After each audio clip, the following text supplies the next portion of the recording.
This is my brain. This is my brain in the soup making decision process. And this is the final product. There's soup making, and then there's soup making by design. Here's my simple decision making process when I'm designing and making Chinese soups. To set some context, I've been documenting my soup journey for about 20 plus years now, and most recently completed a diploma in traditional Chinese medicine, purely for fun. I'm not a practitioner. I just love learning and the application of that knowledge in my life. And that's why I'm here, to share all this with you.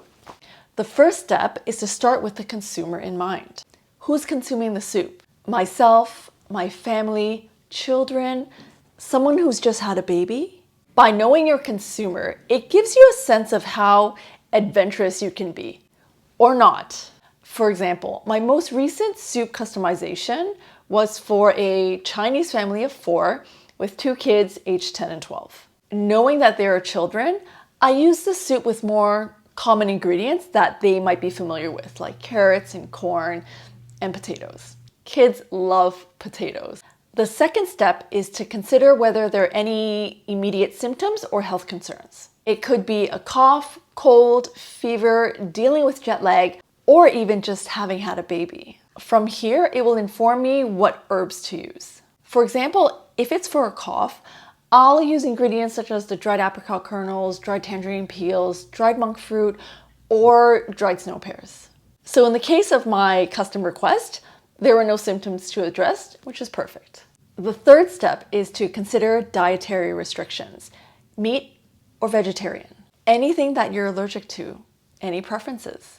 For example, my last request was for a vegan soup, so I just had to make sure that the vegetables and the herbs had a nice flavor profile and blended well together. The fourth step is to look at external conditions. This includes the weather, the location, and even humidity level. And by combining this with the second step, I can get a good sense of what kind of soup base I want to make. The easiest here is chicken or pork, or none.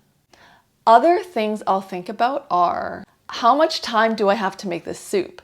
Can it be a long boil or short boil? How easy is it for me to get these ingredients? What's for dinner? Would it pair? Here are 3 examples that I come across frequently when I'm going through this process.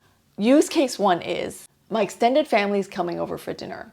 It's summer and we're doing a barbecue. I want something that can balance the heatiness of the barbecue, but also get something that both the adults and the kids can drink. So I went with a very simple pork bones and winter melon and dried date soup.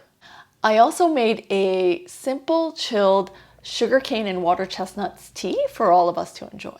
The second use case is, I've just gone for a ride in sub 10 degree weather.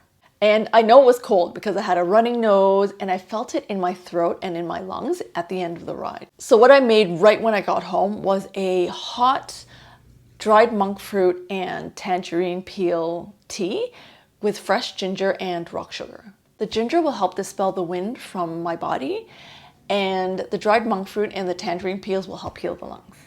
And finally, the last example is, I had a close friend who had a baby. I know she's going through postpartum with her mom, who's making the ginger and pig feet stew. So I've supplemented with a Chinese herbal healing soup with black silky chicken and dongguai. This soup is intensely warm and condensed because I used less water and cooked it in my thermal pot for a good 8 hours. Hope this helps. Please leave any comments or thoughts in any of my channels and I'll be sure to answer. Some of these are amazingly useful for my next post, so thank you for those. Happy soup making and see you next time.